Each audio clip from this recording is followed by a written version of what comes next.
प्रदेश के सम्मानित अतिथि शिक्षक भाइयों एवं बहनों को मेरा सादर प्रणाम। भाइयों एवं बहनों, जैसा कि आप जानते हैं, हम और आप हमारी नियमितीकरण की मांग को लेकर विगत 16 वर्षों से संघर्षरत हैं।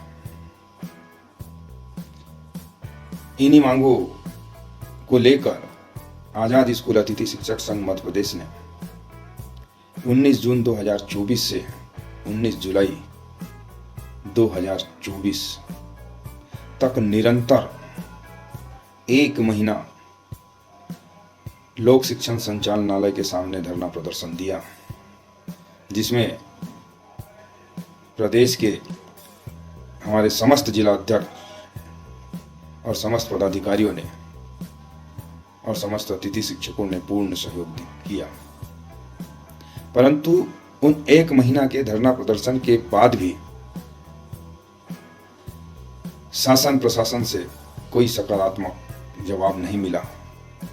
इसलिए जब उस 1 महीने के निरंतर धरना प्रदर्शन का समापन हुआ तो हमारे संघ के प्रदेश महासचिव श्री संतोष कहार जी ने उसी दिन घोषणा की थी कि हम 5 सितंबर 2024 को पूरे प्रदेश के अतिथि शिक्षक भोपाल में एकत्रित होंगे और विशाल तिरंगा यात्रा के रूप में हम माननीय मुख्यमंत्री महोदय जी से मिलने उनके निवास जाएंगे।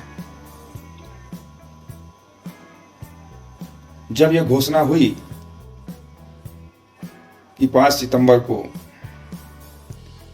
भोपाल में विशाल तिरंगा यात्रा का कार्यक्रम होने जा रहा है, तो प्रदेश के अतिथि हित चाहने वाले सैकड़ों मेरे भाइयों ने मुझसे निवेदन किया कि क्यों ना हम इस बार एकजुट होकर इस लड़ाई को लड़े।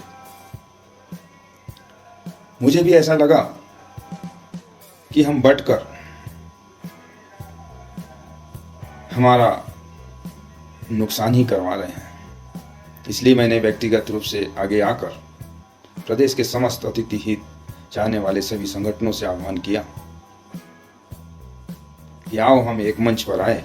जब हमारी मांग एक है, जब हमारा उद्देश्य एक है, तो हम अलग अलग क्यों जाए। मेरी इस अपील पर हमारे समन्वय समिति के कुछ हमारे सम्मानित पदाधिकारियों ने सहमति दी, मुझे समर्थन दिया, जिसका हमने भोपाल में प्रेस कॉन्फ्रेंस करके समस्त लोगों को अवगत कराया। जब इस बात की जानकारी हमारे भाइयों तक पहुंची तो कुछ साथियों ने मुझे फोन करके कहा कि पवार साहब, आप ने जिन पदाधिकारियों का साथ लिया है उनमें से कुछ पदाधिकारी ऐन समय पर धरना स्थल से, कार्यक्रम स्थल से भाग जाते हैं और वहां जाकर शासन प्रशासन की बातें करते हैं। हमें कभी आगे नहीं बढ़ने दिया जाता। परंतु अतिथि हित को देखते हुए मैंने इन सभी बातों को नजरअंदाज किया और कार्यक्रम को लेकर तैयारियां शुरू कर दी। 5 सितंबर का कार्यक्रम माननीय मुख्यमंत्री जी के पिताजी के देहांत हो जाने के कारण स्थगित किया गया और आगामी कार्यक्रम 10 सितंबर का रखा गया। मुझे ये वीडियो डालने की आवश्यकता नहीं थी, परंतु हमारे सहयोगी एक पदाधिकारी ने नाम लेकर कहा कि पवार साहब कार्यक्रम के पहले भी नहीं आए और बाद में भी नहीं रुके। तो मैं समस्त अतिथि शिक्षक साथियों और उन सम्मानीय पदाधिकारियों को भी बताना चाहता हूं कि कार्यक्रम का सबसे पहले आवेदन आजाद स्कूल अतिथि शिक्षक संघ मध्य प्रदेश ने लगाया था। उसकी परमिशन भी हो चुकी थी 5 सितंबर की, परंतु हमारा वो कार्यक्रम स्थगित हो गया। इसलिए शासन प्रशासन को सूचना देने के लिए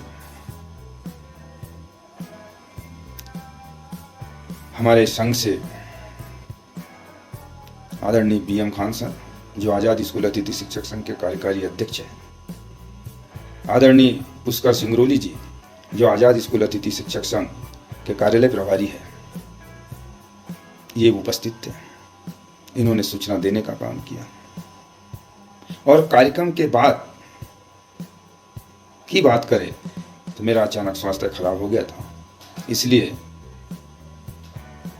मैंने संगठन के कार्यकारी प्रदेश अध्यक्ष आदरणीय श्री बीएम खान साहब, हमारे संघ के प्रदेश महासचिव श्री संतोष कहार जी, हमारे कार्यकारी जिला अध्यक्ष सुनील विश्वकर्मा जी को रुकने को कहा और वो रुके।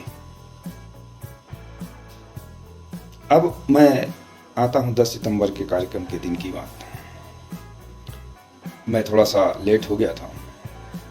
मैं जैसे ही वहां पहुंचा, कुछ लोगों ने कहा कि भाई साहब आज देखना, नहीं तो हमें छोड़कर पदाधिकारी यहां से चले जाएंगे। मैंने बोला ऐसा नहीं होगा। मैंने मंच से, माइक से बोला कि आज 10 सितंबर को अतिथि शिक्षक संघ के कोई भी पदाधिकारी कार्यक्रम स्थल से कहीं नहीं जाएंगे। यदि अगर कहीं कोई जाता है और दिखाई देता है तो आम अतिथि शिक्षकों से मैंने अपील की थी कि उनको पकड़ लेना। हमारा कार्यक्रम प्रारंभ हुआ, कुछ ही समय हुआ था, हमारे पुलिस के प्रशासन के लोगों से चर्चा चल रही थी कि हमारा एक पदाधिकारी आगे आगे प्रशासन के माइक से सरकार की भाषा बोल रहे थे, हमारे लोगों को हतोत्साहित कर रहे थे। फिर भी हमारे अतिथि शिक्षक भाइयों एवं बहनों का जोश कम नहीं हुआ, हौसला बना रहा। तब इन्होंने देखा कि अब यहां दाल नहीं गल रही है, तो ये अकेले ही भागने के चक्कर में गिरफ्तारी देने के लिए बस में स्वयं जाकर बैठ गए। भाई किस बात की गिरफ्तारी? अभी तो हमने कोई गुनाह ही नहीं किया है, हम तो केवल रोड पे आए, प्रशासन ने रोक लिया, प्रशासन से चर्चा कर रहे हैं, तो गिरफ्तारी किस बात की? फिर हमारे कुछ जागरूक अतिथि शिक्षक गए और इन्हें पकड़ कर लाए और सारे अतिथि शिक्षकों के बीच में आखिरी समय तक बिठाल कर रखा। और हमारा कार्यक्रम उस दिन का सफल रहा। मांगे जो मानी, ना मानी, परंतु हमारे अतिथि शिक्षक भाइयों बहनों ने ये दिखा दिया कि 10 सितंबर नहीं सही, पर 1 तारीख कोई भी ऐसी होंगी कि जिस दिन हम विभागीय परीक्षा करवा कर नियमित शिक्षक बनेंगे, ये आपने दिखला दिया। सम्मानित अतिथि शिक्षक भाइयों बहनों, मैं तो छोटे घर से हूं, मुझे राजनीति का कोई शौक नहीं। आपने देखा होगा कि ना मैं मीडिया में ज्यादा बने रहना चाहता और ना ही आगे आगे होता हूं। बस मुझे तो स्थायी नौकरी मुझे और मेरे सभी भाई बहनों को मिले, मैं इसमें खुश हूं। अब बात आती है कि जो मांगे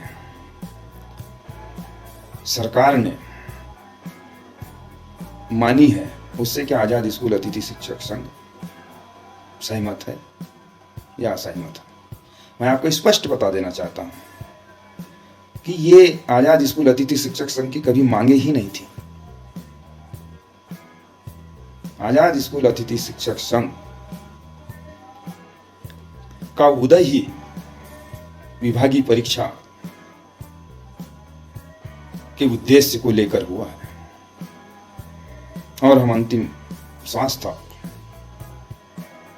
हमारी मांग एक ही रहेगी, कार्य अनुभव के आधार पर समस्त अतिथि शिक्षकों की विभागीय परीक्षा लेकर उन्हें नियमित किया जाए। अब गलती तो हम लोगों से हुई कि हमने कुछ ऐसे पदाधिकारियों को साथ रखा जिन्होंने इन तात्कालिक मांगों का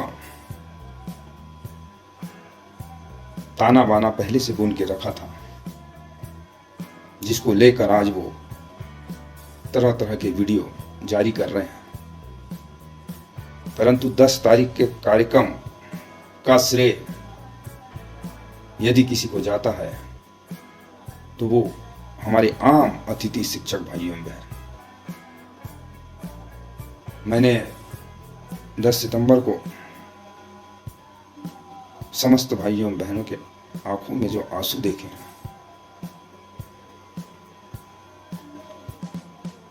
उन आंसुओं की कसम मैं आपका यदि सहयोग ऐसा ही बना रहा तो कार्य अनुभव के आधार पर विभागीय परीक्षा करवाकर नियमित करवाने का 100% प्रयास करूंगा। किसी भी प्रकार की झूठी बातें, झूठा दिलासा, झूठा आश्वासन देना मुझे नहीं आता। अभी ये 10 माह की जो चर्चा चल रही है उसमें वीडियो जाने हमारी नौकरी पक्की, परंतु ऐसा नहीं है भाइयों बहन। मैं आपको बताना चाहता हूं, ये अभी सरकार ने कहा है, और यदि कर भी दे तो 10 माह तक उस पद पर ट्रांसफर, प्रमोशन से कोई नहीं आएगा। परंतु जैसे ही अप्रैल समाप्त होगा वो पद रिक्त माना जाएगा और उन 2 महीने में सरकार अपना काम कर लेंगी। ठीक है, इनमें से कुछ चीजें भी तात्कालिक रूप में हमारे भाइयों बहनों को आंशिक लाभ मिलेगा यदि वो आदेश हो जाते हैं तब। फिर भी हमें एकजुट होकर रहना पड़ेगा और हमें एक ऐसा ही आंदोलन एक बार शायद सबकी सहमति बनी तो 2 अक्टूबर 2024 को करना पड़ेगा, ताकि हम विभागीय परीक्षा का आदेश करवा सके। और जब तक आदेश नहीं होते हैं तब तक मैं सरकार से एक ही सलाह है कि छत्तीसगढ़ का जो आदेश है उस तरीके का आदेश मध्य प्रदेश सरकार निकाले।